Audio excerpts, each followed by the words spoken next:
रामनगर के बाजपुर निवासी एक व्यक्ति ने वन निगम से नियम अनुसार टेंडर लिया और बैंक में शुल्क जमा कर आदेश लेकर जंगल की सफाई के लिए निकल पड़ा। इस दौरान कुछ लोगों ने वाहन को रोक लिया। हालांकि आदेश दिखाने पर मामला शांत हो गया, लेकिन फिर राहत नाम के शख्स ने आरोप लगाया कि यह काम उसका है और अवैध माल ले जाया जा रहा है। वहीं वन विभाग ने जांच के लिए गाड़ियों को कस्टडी में भी ले लिया, जिसको लेकर राहत ने पत्रकार अजहर मलिक और सलीम अहमद पर आरोप भी मंड दिए।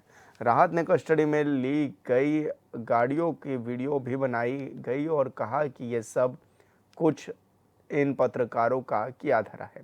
दरअसल टेंडर प्रक्रिया एक पारदर्शी प्रणाली है, लेकिन राहत और उसके सहयोगी को टेंडर किसी विशेष कृपा से क्या मिलता हुआ, है। मैं अपने घर पे था। ईद का त्योहार मनाने के बाद दूसरा दिन था ईद के बाद। तो मेरे पास जो है निगम वालों का फोन आता है लोड में से कि लोड में 5-6 ट्रॉली लट्ठा भरा जा रहा है, क्या ठेकेदार तुम भरवा रहे हो? मैंने कहा मेरे संज्ञान में तो नहीं है ऐसा कुछ भी। तो फिर मैं सीधा लोड में गया। जब तक मैं लोड में गया तब तक जो है निगम वालों ने जंगलात वालों को भी बुला लिया था। तो जब तक मैं गया तो मेरा इंतजार था जब तक वो टिलारियां वहां पर रुकी रही, जिसमें कि 6 ट्रॉलियां थी, जिसमें 2 ट्रॉली में अभी माल नहीं डाला था, 4 ट्रॉलियों में माल भर चुका था, मोटा मोटा लट्ठा सा जो उसमें मोटी मोटी लकड़ी भरी हुई थी। उसकी मैंने वीडियो बनाई है और उसमें वहां मौजूदा जो लेबर थी, मैंने पूछा भाई किसने भरवाया है?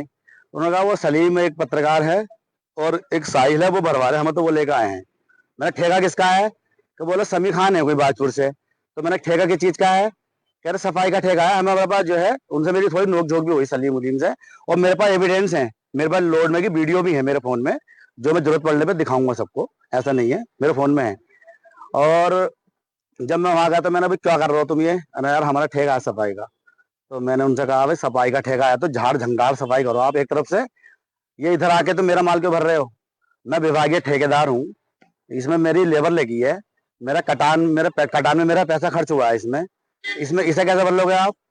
कि ऐसे तुम फालतू की बकवास मत करो इस तरह से। मतलब उन्होंने मुझे अब शब्द बोला कि तुम क्या गाना गा रहे हो? तो मैंने गाना क्या होता है भाई? पहली बात तो आप जो है तहजीब में बात करो मेरे से, ठीक है? फिर बोलते हैं कि चलो ठीक है आपको जो मन करे वो कर लो, और यहाँ पर रेंज नहीं आ रही है, हमें एक कुछ न्यूज चलानी है, कुछ लाइव है, तो हम जरा रेंज में जाके बात कर लें। कल शाम को सूचना प्राप्त हुई थी कि जो है कुछ ट्रॉलियां जंगल में घुसी हुई हैं और उनको पकड़ करके सुरक्षित हमारे करणपुर चौकी में खड़ा किया गया। उसमें कुछ लकड़ी पाई गई थी। तो उसके जैसी ये सूचना मिली उसके बाद तत्काल मेरे स्तर से अपने जो उपविभागीय वनाधिकारी हैं उनको जांच के लिए कहा गया, और वो आज अपने स्तर से उनके द्वारा जांच प्रारंभ कर दी गई है।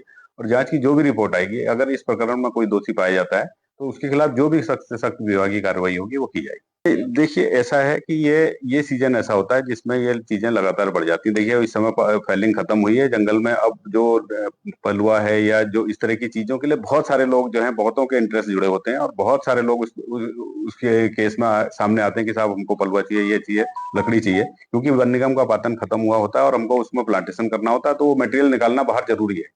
तो लेकिन वो विधिक तरीके से निकले, सही तरीके से निकले, जिसको जो जरूरतमंद है उनको दिया जाए। गांव वालों को देने के बाद भी अगर आवश्यकता हो तो कोई अगर किसी को दिया जाना है तो वो उसको जो भी दिया जाए वो विद पेपर जाना चाहिए और सही तरीके से जाना चाहिए।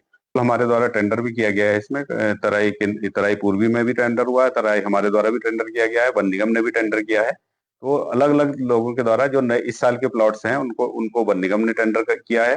जो पिछले साल की लॉट्स थी उसको हमने